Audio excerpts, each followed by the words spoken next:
Hello guys, good morning. ഇതുണ്ടല്ലോ നമ്മുടെ കല്യാണ തലേന്ന പരിപാടികളാണ് കേട്ടോ. അതായത് ഹൽദി. അപ്പോൾ ഹൽദിക്ക് വേണ്ടിയിട്ട് നമ്മൾ കുറച്ച് സാധനങ്ങളൊക്കെ ഉണ്ടാക്കിയിട്ടുണ്ടായിരുന്നു. ഇത് ഒറിജിനൽ ഫ്ലവർ അല്ല കേട്ടോ, നമുക്ക് ആർട്ടിഫിഷ്യൽ വാങ്ങിക്കാൻ കിട്ടും.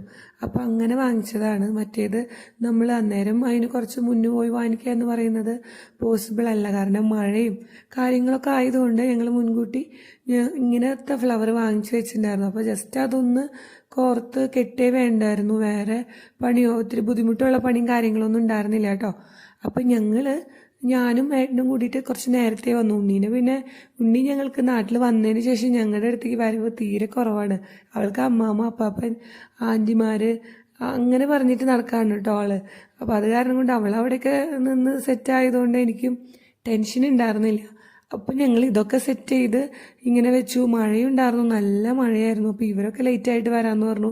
അപ്പോൾ ഞങ്ങൾ പോയിട്ട് വേഗം ഇതൊക്കെ സെറ്റ് ചെയ്യാമെന്ന് പറഞ്ഞ് എല്ലാം സെറ്റ് ചെയ്ത് വെച്ചു കേട്ടോ.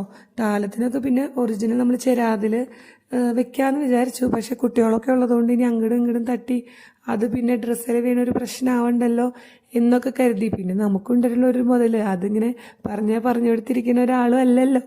അപ്പോൾ പിന്നെ ഞങ്ങളത് മാറ്റിയിട്ട് മറ്റേ ബാറ്ററിയുള്ള ക്യാൻഡിൽ ഒക്കെയാണ് കേട്ടോ താലത്തിലും വെച്ചത്. അങ്ങനെ അതെല്ലാം സെറ്റ് ചെയ്തു. പിന്നെ സ്വീറ്റ്സിൻ്റെ കൂട്ടത്തിൽ ഒരു പുളിയുടെ ഐറ്റം കൂടി വെച്ചിരുന്നു. പിന്നെ സ്വീറ്റ്സ് കോമൺ എല്ലാവരും വെക്കുന്ന പോലെ തന്നെ ലഡു, ജിലേബി, പൈനാപ്പിൾ, പിന്നെ അനാറ്, അങ്ങനെയുള്ള ഫ്രൂട്ട്സ് ഐറ്റംസും ആണ് കേട്ടോ കുറേ വെച്ചത്. പിന്നെ എന്ന് വെച്ചാൽ അതിൽ ടൂത്ത് പിക്കും കുത്തി വെച്ചിട്ടുണ്ടായിരുന്നു. അപ്പോൾ സിമ്പിളായിട്ട് എടുത്ത് കൊടുക്കാമല്ലോ എന്നും കൂടി കരുതി.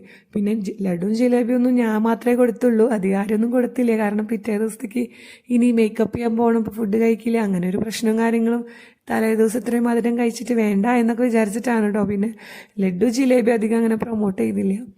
പിന്നെ അങ്ങനെ സിമ്പിൾ ഒരു പരിപാടിയായിരുന്നു. നമ്മുടെ അടുത്തുള്ള കുറച്ച് ആൾക്കാരും നമ്മൾ കസിൻസും ഒക്കെ ആയിട്ട് തന്നെ ഉണ്ടായിരുന്നുള്ളൂ കേട്ടോ.